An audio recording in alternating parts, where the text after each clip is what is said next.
So let's talk about Blender's Asset Browser. Asset Browser is a new functionality in Blender 3 which allows you to reuse some parts of your blend file or some parts of your 3D models in other projects. For example, imagine I'm going to create a car here, right? Let's say I'm going to make a car, but I have already made a few cars and I want to reuse some parts of those cars inside this, right? So how do we do this? Of course, there are other ways to do that without Blender's asset browser. I mean, you can go to that file, open that file with Blender and copy this tire and come here and paste it with Control V, right? This is one way, or you can come here and append those parts here. So these are some of the ways, and Blender's asset browser can help you do that in a more organized way and in a more non-destructive way. You don't have to open that file, just use them here. So how do we use it? Actually, this is Blender's asset browser.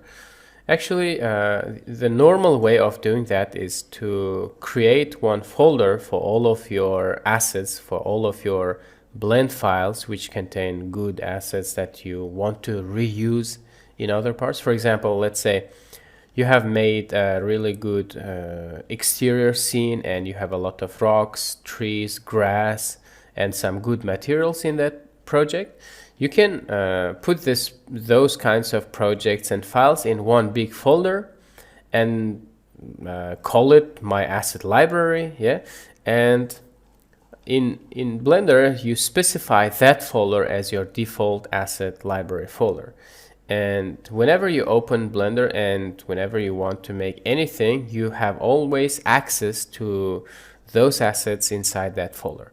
But for this to work, you need to know how to create assets, because you don't have you don't have access to everything inside that file automatically.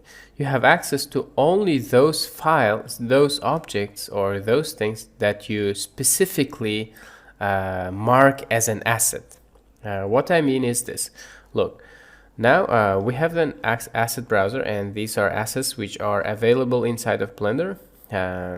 These are downloaded together with Blender. I mean, when you download Blender, these are inside. These are embedded, or I don't know, bundled inside of Blender, okay? So we can choose, as I said, which folder to look at from here, and we also have our current file, which is this file, file that we're working with. But as you can see, we don't have any asset here, because you don't see the asset automatically. You should mark something as an asset. So for example, we have a cube here. You cannot right click here and mark. You should come here to Outliner and mark it, right click and mark this as an asset, and immediately you see here we have an asset. So in current file we have one asset here now. And Essentials is what is bundled with Blender. I hope we will have more assets here, like more materials or something, not only hair assets.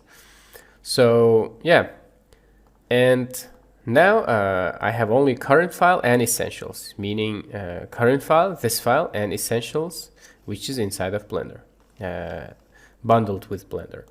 So we can add more folders here. How do we do this? We can come here to Edit and Preferences and come here to File Paths, and here in Asset Libraries you can add more folders. Actually, you might already have some folders by default, but I deleted them on purpose just to show you how to do that. Let's create one folder on our hard drive. I'm going to create a folder here on my desktop, which is not a good idea, because you must create a folder in somewhere safe. So let's call it my asset library or something. Now this folder is empty because it's empty. Let's put some blend files here so that we can have access to those blend files. But before that, let's include that folder here. Add my desktop, and let's come inside, and now I have this folder, and so let's save it. Come here and we have my asset library here. There is nothing because this folder is empty. Let's put some blend files inside that folder. Now I put this file, this project, which I made long time ago. I don't know when. So let's see if it has materials. Yeah, it has materials. So we can use these files or materials or anything, even the world, yeah, the environment in a different project. So yeah, now let's keep this file here and go to another blend file. Now we are inside that my asset library, and let's refresh, but we don't see any asset here yet. Why? Because as I told you, we need to specifically decide which assets, which things we should kind of reveal as an asset, right? Now let's come here and let's select any object from here. I don't know, maybe this file, and let's find it here. If you cannot find, if you have hundreds of files here, it's a good idea to name them and find it from here, or you can hover over, you can select it from here and hover on the outliner and press numpad period, and you immediately come here, and let's call it small mug or something, right? So, and let's right click on it and mark as an asset, and as you can see, there is a kind of library icon, something here, and save this file. Now let's go back to another file. So now let's come inside Essentials and come inside my asset library again, and we can see this mug, and we can just drag and drop here or anywhere. Yeah, this is it. And this is how you basically use Blender's asset browser. So, and now we can put, I don't know, any blend file here and open it and specify what objects we can use as an asset. So put any blend file inside this folder. It's my assets folder on my desktop, but you should keep it somewhere safe. And whenever you open Blender, you will have access to all of those assets right here in the asset browser. So this is basically the most important thing to know, but we have a few other things here that we can make use of. For example, in our current file, and remember I made this as an asset, this cube. And what is this? Why do we need this part? If you come to Essentials, you have hair assets, and if you open this all, you have hair. It's like folder hierarchy, right? And we have all these kind of filters or categories.